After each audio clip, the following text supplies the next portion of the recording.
Magic Island Episode 6, dedicated to my grandson Webster. Island in the viewer, Thomas Alva Edison once said, "I have not failed. I've just found 10,000 ways that won't work." It is growing dark. The magnificent yacht of Mrs. Patricia Gregory rides at anchor just off a mysterious bank of fog in the South Seas.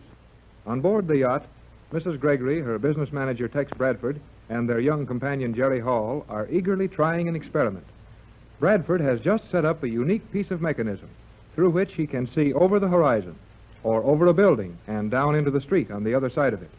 Now the machine is focused on the strange fog bank, and behind this bank lies what? Will this prove to be the Magic Island? What do you see, Tex? Hold on, son. Don't get excited now. I think we've got something here. Oh, please, Tex, may I look? Why, of course, Pat. Go to it. You'll be next, Jerry. I'm almost afraid to look. 14 years is a long time to look for something. We're almost afraid to find it then. Go on, Mrs. Gregory. You'll never get Captain Bradford to tell us what he saw through that thing. Take a look for yourself. Gee whiz, if Joan is there, after you hunting for her for 14 years, you ought to be the first one to see her. You're a gallant lad, Jerry. Oh, Tex, what did you see? Nothing doing, Pat. Here, you look. I just got the range for you. But hurry now, it's nearly dark. All right. Do I put my eye here? That's it. Steady does it, Pat. Now work that sextant just a hair's breadth if you want to. Right. Do you see anything, Mrs. Gregory? Hush, kid. Okay, I'm sorry. I think I see a group of people. They aren't very clear yet. No, that's better. The whole island shines, as if it were polished stone or some kind of metal. Now I see the group more clearly. Yeah? What else? Jerry. Yeah, I know, but... Oh, Tex. Jerry, Well, she's fainted, kid. Run and get a glass of water out of my cabin. Hurry. Yes, sir. Pat. Pat, you're all right, Pat. Just take it easy for a minute. Jerry's getting you a glass of water. Pat. There. That's better, Pat. Where's that water, Jerry? I'm coming. Oh, what? Tex. Tex, I saw... Is she all right now? Is she all right? She'll be all right in a jiffy. Hand me that glass of water. Here. Where's the water? Huh? Where's the water? Oh, golly. I drank it myself. I'll get some more. It's a good thing you didn't need that water. I'm all right. Silly of me to do that, wasn't it? Nothing you could ever do would be silly to me, Pat, but just what got you so quick? You saw something? Tex, I saw that group of people. They're real, and they're on an island all right, and... Oh, it's almost too much to believe, but I thought I saw a young girl with them. I thought I saw the same. And for your sake, I hope we're both right. Here's the glass with the water in it. Thanks, Jerry. Now I feel better.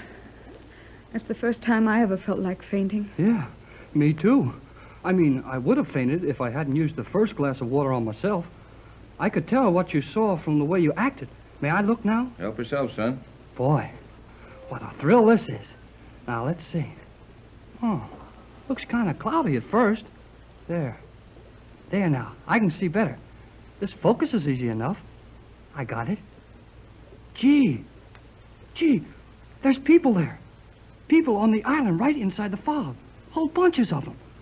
But they're all men.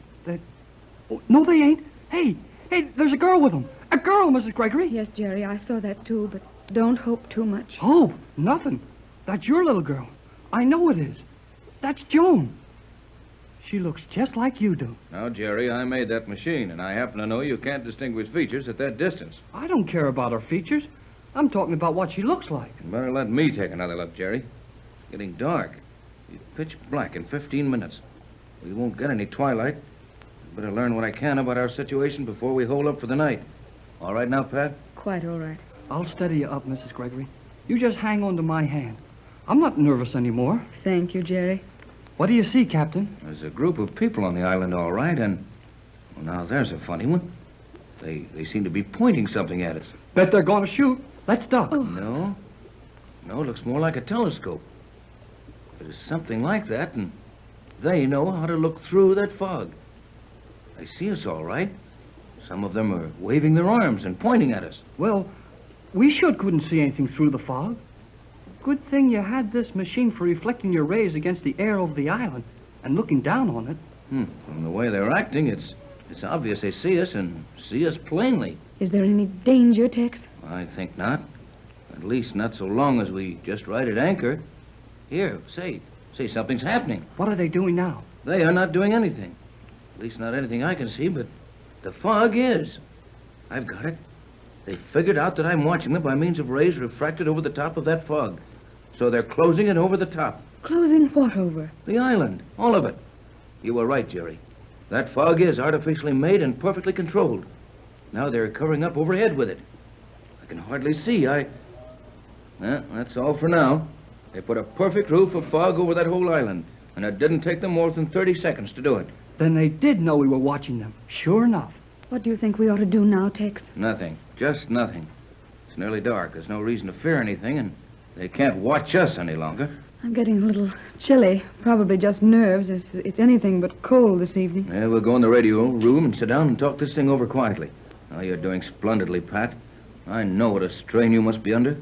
This would be a strain for anybody. I'll go ahead and open the door.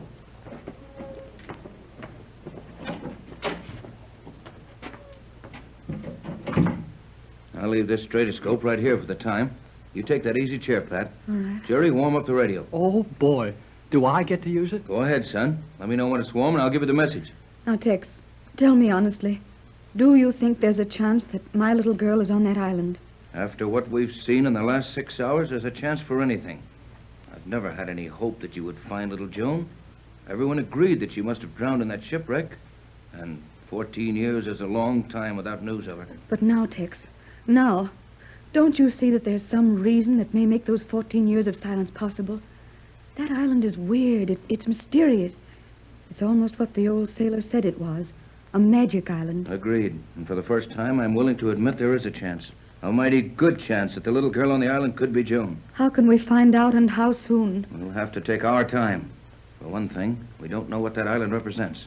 Nothing in the ordinary or usual run of islands, that's sure. With all their fog machines or whatever they use to hide the island with, and their magnetized circle to keep boats off, it might mean a lot of things. And they're most likely all bad. I've got the set ready, Captain. What's the call? Call Johnson at J12C as you did before. Sign your name in the yacht call, J24Y. Okay. J12C, J12C, Jerry Hall on J24Y to J12C. Hello, J12. Hello, J12. Now hold it, Jerry. He's got an automatic recording pickup there. And even if he's out of the room, he'll get a sustained curve on his frequency disturbance graph when he checks it. You're the most mysterious folks I ever saw. You've got yachts as big as battleships, private radio stations on wavelengths nobody ever heard of, and call letters like a kid's club. What's it all about? You promised not to ask that again till we were ready to tell you, Jerry. I'm sorry. But you'll be sorry if I die of curiosity. Nobody ever died of it yet. Well, I don't feel any too good. Hello, J24Y. Hello, J12C, Johnson. Go ahead, J24. Here he is. What'll I tell him? Give him our position. Make the story about the island brief. Ask him stand by. If we do not report all clear by tomorrow noon, he has to ask D.C. to rush full protection. Story is for publication. He can use own judgment. Shoot it, kid. Right. Hello, J12C. Jerry Hall for Captain Bradford on J24Y. Are you ready? Go ahead, Hall. Go ahead. Located island, surrounded by fog camouflage. Standing by for daylight to try landing. Boat held off this evening by magnetic ring in ocean. Probably 100 yards offshore. Our position is latitude 29. Hurry. What's the matter, Skipper? Danger. What kind of danger? Drifting. Drifting? Well, what's the matter with your anchors? Dragging. Dragging the anchors? I don't hear any wind. What's going on? Hurry. Do I keep sending? Stay right in there, son, no matter what happens. Stay with that radio and report in full to J12. Come on, Pat, we'll look around. Are you still there, J12C? Hello, J12. What happened? I can hear you very faintly, J24. Go ahead, Hall. The boat is drifting. Captain Bradford and Mrs. Gregory have gone on deck with the skipper. No wind, calm sea, anchored in 3 fathoms, but drifting, dragging the anchors, no reason for it. Stand by for emergency flash. Got that? Hey, the lights are going out. Something's wrong. Your signal is fading, J24. Standing by for emergency call. Are you getting me, J24? Hello, Hall. J12C to J24. Why, can you? Oh, the set's gone dead, and the lights are all out. The same thing that happened before. I'd better get up on deck. Oh! Golly whiskers. That chair hurt my shins. Where's the handle on this door? Ah, there it is. Oh, boy. Hey, Tex, where are you? Come up forward, Jerry. Where are you? I can't see a thing. Right here, you nearly bumped into us. Your juice quit on you, didn't it? Yeah. Same thing we had today? The skipper's working with the crew to get out a spare anchor over the stern, but we're already dragging 2 of them. Well, if it wasn't so dark, we might see what's happening. All we can see is a funny gray color, and you can't see much of that. Tex, Jerry, I think I can smell something unusual. Huh? You're right. I smell a gas or a chemical of some kind. I know why the sky's all gray, and I know what the smell is, too. The fog. Is that it? That's it. And we're drifting into that island. We're going through the fog, Tex. I know it. Look there. Dead ahead. See that faint glow? It's a little lighter up there, and the fog isn't quite so thick. That fog is some kind of gas, by the smell. Doesn't seem to affect us any, though. We're drifting faster, aren't we? That glow of light is rapidly getting nearer. I hope we don't smash into something before we get on the beach, or grab a pier, or a dock of some kind. Why should we drift to the island? We tried for 2 hours to get through this fog with full speed ahead, and we couldn't move. Now we're drifting through it. You don't drift and drag 2 anchors in 3 fathoms of still water, with no wind and no tide. We're not drifting? I'll say we're not drifting. That magnetism is working again, only stronger this time. We're being pulled. This boat is being dragged to that island.